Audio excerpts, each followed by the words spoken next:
Fokus pada makanan ringan yang membersihkan panas permukaan tanpa melemahkan lambung. Assalamualaikum warahmatullahi wabarakatuh. Kita masih di seputaran sindrom atau pola lambung yang berjudul pola panas di lambung atau pola api lambung.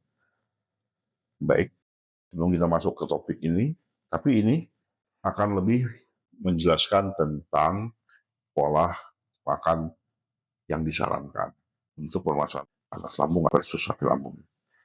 Seperti biasa, karena kanal ini dibuat untuk edukasi pengobatan klasik atau tradisional, jangan lupa subscribe, like, komen, tekan lonceng. Makanan dalam teori klasik bertujuan untuk membersihkan panas, melindungi yin atau cairan tubuh, dan mendukung pencernaan atau menguatkan pencernaan.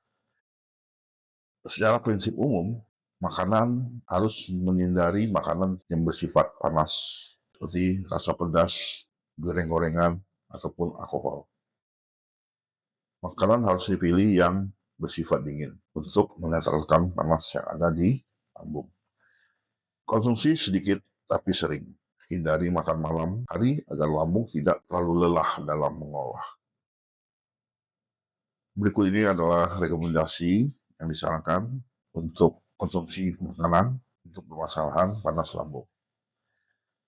Jika untuk panas lambung ini, makanan lebih berfokus pada makanan yang ringan, yang membersihkan panas di permukaan tanpa melemahkan lambung. Prioritaskan buah-buahan yang bersifat dingin, seperti semangka, mentimun, pir yang segar, atau jus bayam, untuk menurunkan panas dan hidrasi. Hindari pisang yang matang, karena pisang yang matang ini bersifat panas.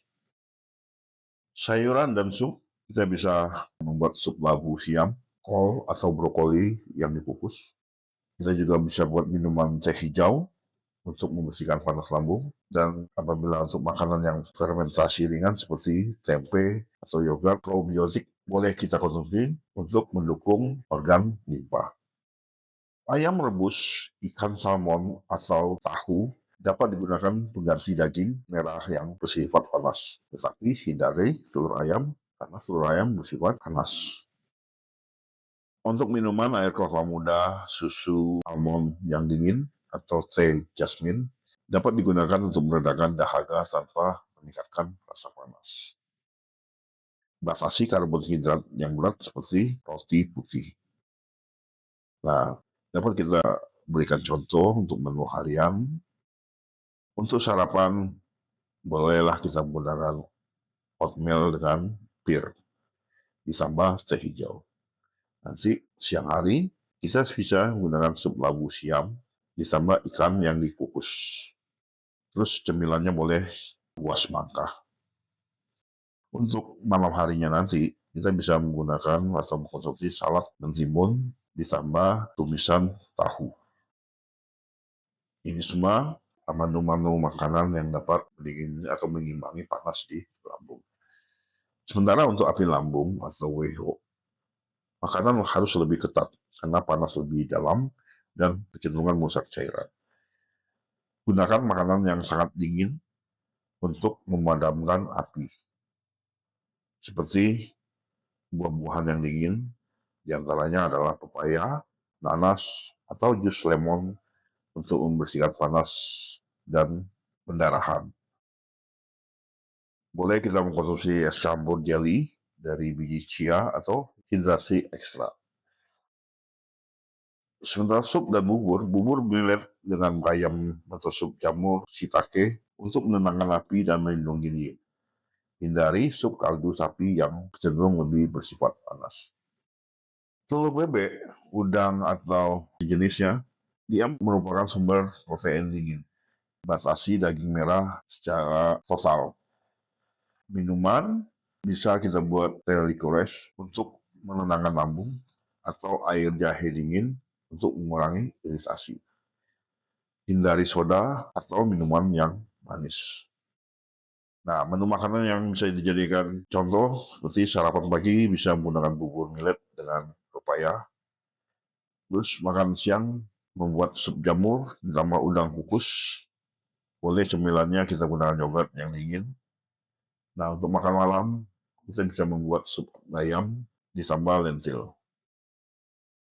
Catatan, selalu santap yang hangat jika lambung sensitif, tapi untuk panas gunakan yang dingin untuk antisipasi. Jika ada gejala yang benar seperti pendarahan, maka di sini kita membutuhkan formulasi herbal yang nanti akan kita buat video khusus setelah video ini. Contoh resep sederhana untuk panas lambung yang diformulasikan untuk meredakan gejala panas lambung seperti adanya rasa nyeri terbakar di hulu hati, haus, dan bau nafas yang busuk. Resep ini menggunakan bahan alami yang dingin untuk membersihkan panas tanpa melemahkan tulang. Pertama adalah sup labu siam dingin. Resep ini ideal untuk kasus ringan, membantu membersihkan panas di permukaan dan menghidrasi. Untuk bahan, kita bisa gunakan 200 gram labu siam, dan ingat ini untuk 2 porsi ya. Terus kita menggunakan 1 liter air, 1 sendok makan madu murni, ini tidak harus, tapi sebaiknya digunakan untuk menenangkan tenggorokan. Terus daun mint segar secukupnya untuk aroma dinginnya. Cara membuat, didihkan labu siam dalam air selama 10 menit hingga lunak, lalu matikan api. Tambahkan madu dan mint, saring, sajikan setelah dingin. Manfaatnya, labu siam dingin membersihkan panas lambung, mengurangi dahaga dan nyeri rasa terbakar. Yang kedua adalah teh jahe kayu manis dingin. Ini digunakan untuk meredakan haus yang intens dan bau nafas. Resep ini menyeimbangkan panas dengan rempah dingin, dan bahan yang digunakan untuk ini untuk 1 gelas ya. Gunakan 1 cm jahe segar, lalu iris tipis. Setengah kayu manis batang atau bubuk atau setengah sendok teh, 200 ml air dingin, madu 1 sendok teh untuk rasa manis dan sejuk. Cara membuat, rendam jahe dan kayu manis dalam air dingin semalaman atau didihkan singkat 5 menit lalu dinginkan. Saring pagi hari, tambahkan madu, minum 2 kali sehari.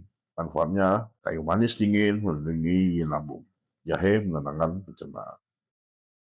Yang ketiga, salad mentimun dan bayam segar.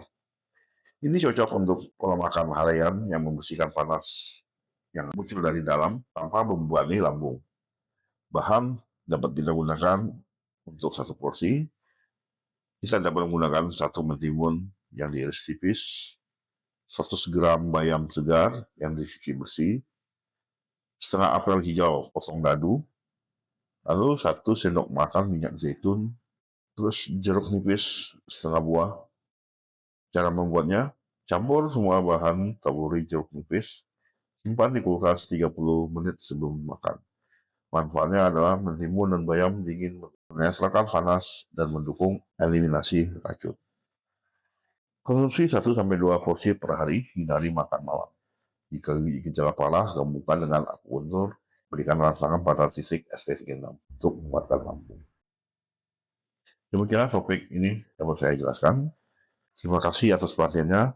Semoga video ini bermanfaat bagi kita semua. Sehat selalu.